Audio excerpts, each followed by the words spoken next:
Hi everybody, welcome back to Jay Hunto's Garage. I haven't posted a video in a while, so this video is going to get you back up to speed on what I've been doing, what I got planned, and look out!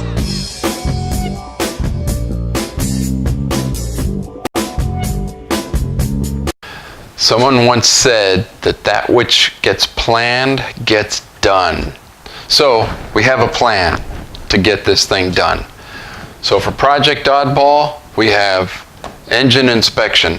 This is going to be a cursory inspection that is not going to involve calipers and plastic gauge and all that stuff unless I see a need to go into that. So for now, I'm just going to have a good look at everything and make sure everything looks okay and there's no red flags.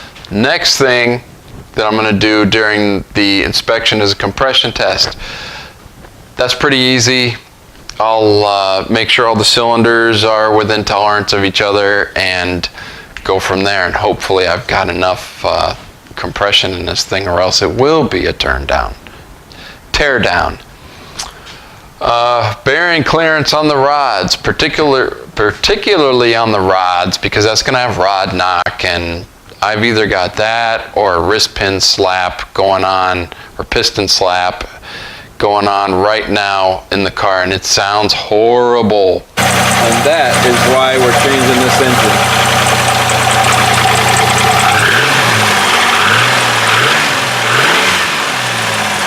It really sounds like a Volkswagen diesel. I replaced the gaskets. I have gaskets on the way. Bought a whole gasket kit, so that is going to be basic.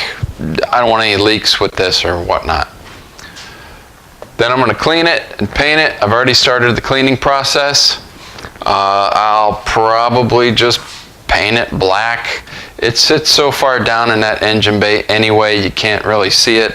About the only thing you see on these engines is the intake and the valve covers. So that's it. In this case, it's the supercharger. Design and fabricate the intake manifold. That's going to be a bear.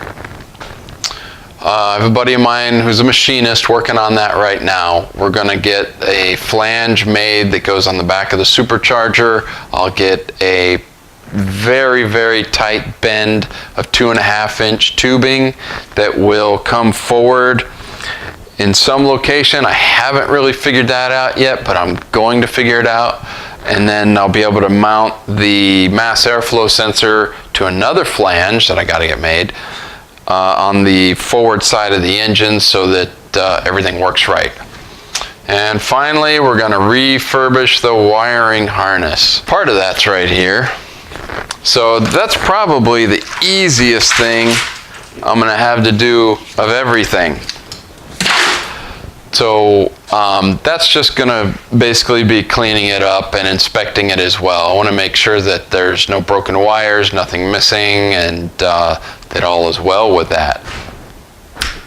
Okay, now the next thing after all of that, I'm going to pull the engine out, clean up the engine bay, get that looking halfway decent. I'm not trying to get a show car quality restoration for a 97 Camaro that I'm just going to beat on.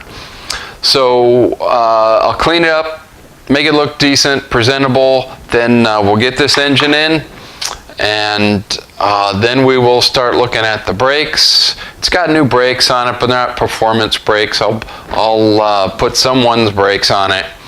And I have a panhard rod still needs to go on. I've already replaced the lower control arms. I've done some restoration on the interior in the form of carpet and dash cover. I may get, I think it's called flocking or flocker.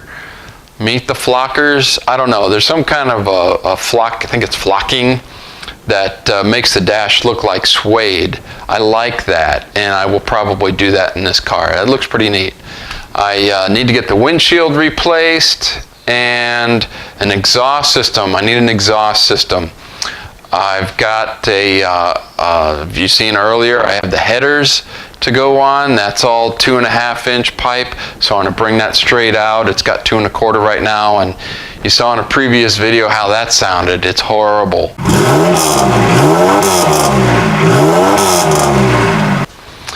But that's all what's coming up in the very near future. Mates, don't forget to subscribe to Jay Hunter's Garage.